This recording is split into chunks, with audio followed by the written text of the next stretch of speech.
Трактор Avery 4080 представлял собой яркий пример американского тяжелого тракторостроения начала 20 века. Это был период экспериментов и поиска лучших решений для перехода с паровой тяги к двигателям внутреннего сгорания. Avery отличался четырехцилиндровым оппозитным двигателем со сменными гильзами и уникальной системой скользящей рамы Sliding Frame Drive, в которой для переключения передачи перемещались не шестерни, а двигатель. Такого не было ни у одного трактора. Друзья, всем привет! Это 33-й выпуск серии Pro, и сегодня мы познакомимся с американским керосиновым гигантом Avery 4080. В начале прошлого века американское тракторостроение переживало период бурного, но хаотичного роста. Если в 1909 году в США работало только 9 компаний, то к моменту появления Avery 4080 их число превышало 60, а к 1920-м количество производителей превысило 150.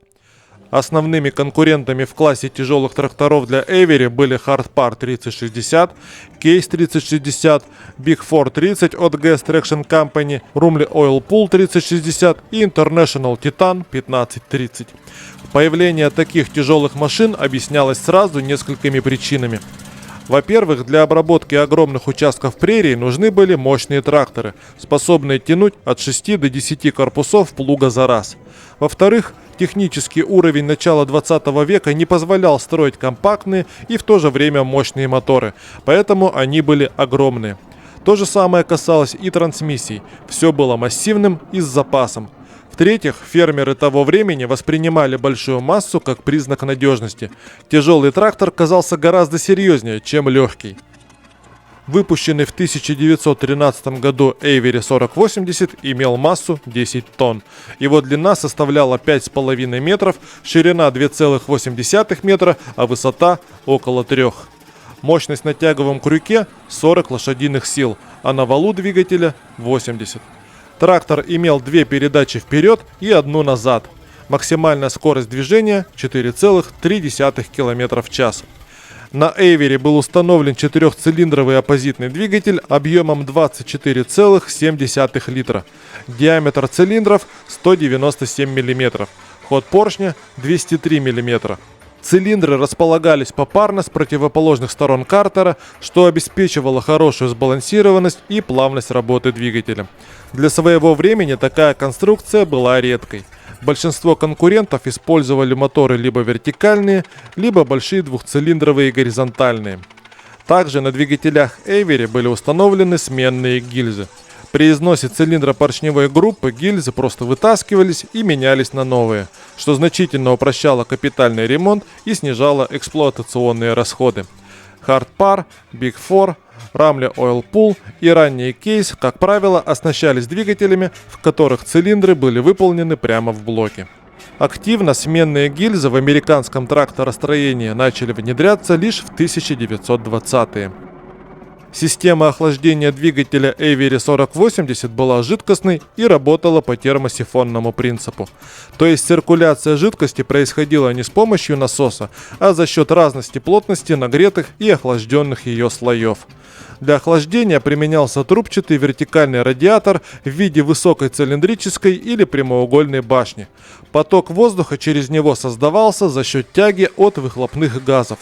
Уходя вверх по трубе, они втягивали холодный воздух через трубки радиатора, тем самым усиливая охлаждение.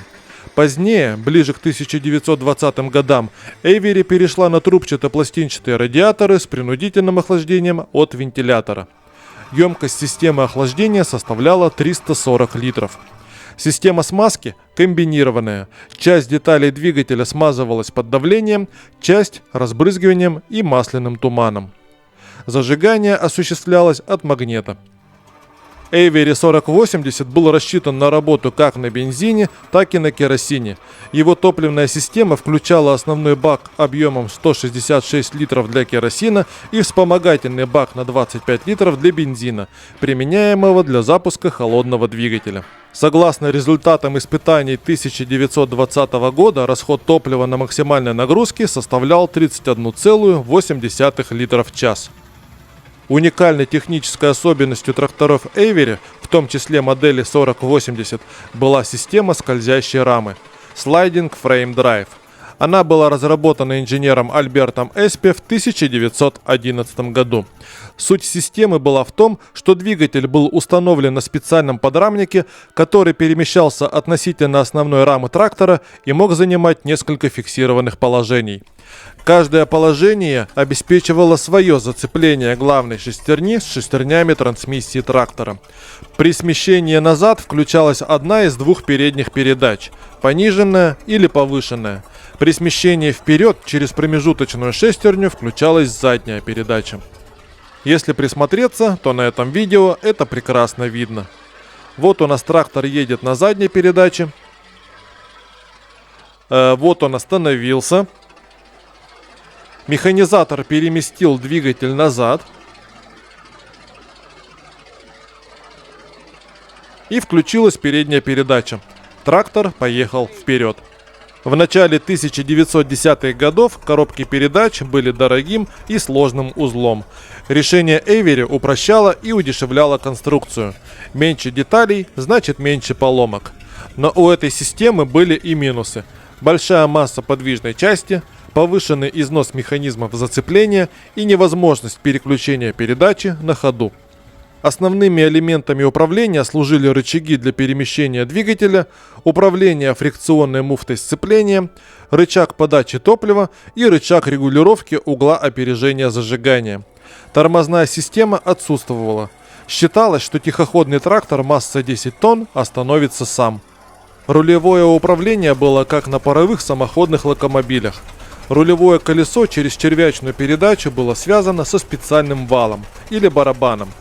На нем была намотана цепь, связанная с передней поворотной осью. При вращении барабана цепь выбиралась с одной стороны и отпускалась с другой, заставляя переднюю ось поворачиваться в нужную сторону. Эргономика рабочего места была спартанской даже по меркам начала 20 века. Оператор стоял на металлической площадке, подвергаясь воздействию вибрации и шума от двигателя. Для защиты от погодных условий был только навес. Avery 4080 предназначался прежде всего для тяжелых почв американского Среднего Запада. Он мог работать с плугом с шириной захвата до 3 метров, дисковыми баранами, а также использоваться для привода молотилок и других стационарных машин. Стоимость трактора Avery в 1915 году составляла около $2800.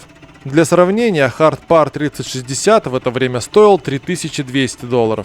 Кейс 3060 – 4100, Big 430 – 2850. Таким образом, Avery предлагал отличное соотношение цены и производительности. Годовые эксплуатационные расходы при наработке в 500 моточасов оценивались примерно в $800–1200. Сюда входили не только топливосмазочные материалы, но и ремонт. Один Avery 4080 на вспашке заменял до 20 лошадей. В результате срок окупаемости трактора при интенсивном использовании составлял 3-4 года. Для фермеров появление тракторов принесло не только новые возможности, но и ощутимые сложности. С одной стороны, тракторы позволяли обрабатывать большие площади меньшим числом работников, с другой стороны, высокие первоначальные вложения и последующая необходимость регулярных денежных расходов на топливо и ремонт создавали финансовые риски. Многие фермеры, купившие тракторы в кредит в период высоких цен 1917-19 годов, при падении цен на зерно в начале 1920-х, разорились. Несмотря на высокие технические характеристики, Avery 4080 не смог завоевать доминирующего положения на рынке. Hard Par 3060 превосходил Avery по надежности и простоте обслуживания. Кейс 3060 обеспечивал большую мощность на шкиве, необходимую для привода стационарных машин. Big 430 отличался меньшей массой. Рамле Oil Pool 3060 имел лучшую экономичность среди тракторов данного класса. В июле 1920 года трактор Avery прошел испытания в Небраске. Они показали, что заявленная мощность 40 и 80 лошадиных сил не соответствовала действительности. Фактические показатели мощности составили 49,97 лошадиных сил на тяговом крюке и 69,23 лошадиных силы на валу двигателя. В результате с 1920 года трактор переименовали в Avery 4565. В этот же период у компании начались трудные времена. Сельскохозяйственный кризис начала 1920-х годов тяжело ударил по всем американским производителям тракторов, но Avery пострадала особенно сильно. Либеральная кредитная политика компании и высокие производственные затраты на сложные конструкции привели ее к долгам.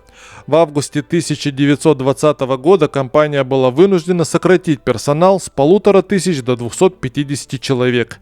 Попытки диверсификации производства за счет гусеничного трактора Avery Track Runner и дорожно-строительной техники оказались неуспешными. В марте 1924 года компания Avery была признана банкротом. Позже ее пытались возродить, и в конце 30-х годов даже был налажен выпуск нового трактора Avery Rotrack. Что из этого получилось, я уже рассказывал на своем канале. Рекомендую посмотреть. Трактор Avery 4080, он же Avery 4565, выпускался с 1913 по 1924 год и стал последним керосиновым гигантом компании. Всего было изготовлено около 1000 штук. На этом на сегодня все. Спасибо, что посмотрели. Всем счастья, радости, любви. Пока.